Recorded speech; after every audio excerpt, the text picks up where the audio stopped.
So, a few years back, Roger Penrose was awarded the Nobel Prize in Physics for a discovery that, honestly, totally flipped our understanding of the universe on its head.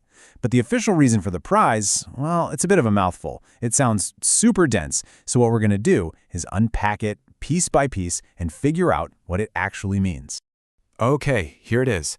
At first glance, this just looks like a really complicated academic sentence, right?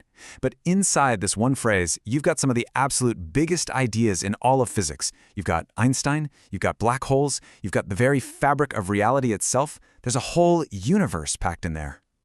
So yeah, it's a huge honor, obviously. But what does it really mean?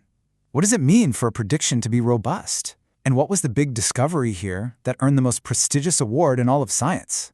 Let's get into it. To really get what Penrose did, we have to rewind and start with Albert Einstein. See that last part of the citation, the general theory of relativity? That's our foundation. You can think of it as the cosmic rulebook for how gravity actually works. Now, this idea completely turns our everyday experience upside down. I mean, we all think of gravity as a force, right? Something that's pulling us down to the ground. But Einstein came along and said, not quite. Imagine you have a big trampoline and you put a heavy bowling ball in the middle. It creates a dip, a curve in the fabric. That curvature is what we feel as gravity. Mass literally tells space-time how to curve, and that curve tells other things how to move. And this wasn't just some clever thought experiment. It was a full-blown revolution. The math behind general relativity was so incredibly powerful that it started predicting things out there in the cosmos that sounded like pure science fiction. I mean, truly bizarre, extreme objects that just seemed impossible. And the strangest of them all? Well, that would be the black hole. And that brings us to the next piece of our puzzle, black hole formation.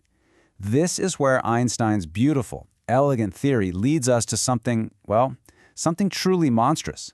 A place where the laws of the universe as we know them just seem to break down. You see, if you cram enough stuff, enough mass, into a tiny enough space, that trampoline of space-time doesn't just dip. It basically rips open and creates a bottomless pit. And that edge of the pit is called the event horizon. It is the ultimate point of no return. Once you cross it, you're not coming back. Nothing escapes, not even light. But here's the thing. For decades, a lot of scientists, and, even Einstein himself was a bit skeptical, thought black holes were just a weird quirk in the math. They figured, okay, in the real, messy universe, a star would never collapse with the kind of perfect symmetry you'd need to actually form one.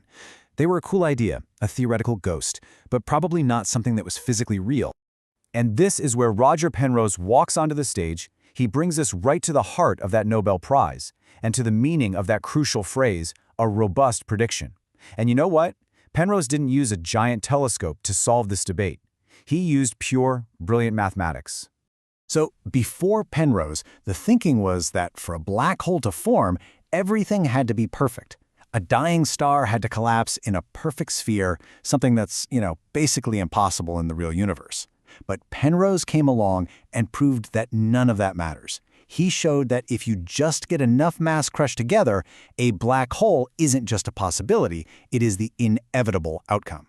It doesn't matter if the collapse is messy or lumpy or asymmetrical, gravity always wins. So how in the world did he prove it? Well, he developed these incredible new mathematical tools.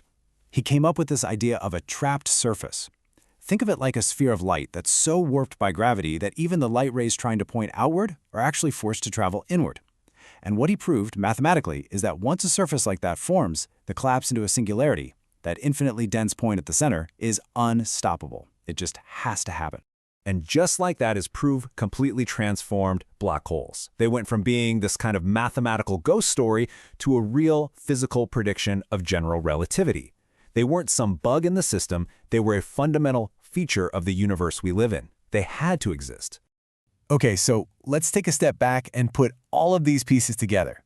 Let's see the full picture of what this amazing Nobel Prize is really all about. So here's the journey we just went on. Einstein gives us the rules of the universe that allowed for the possibility of black holes.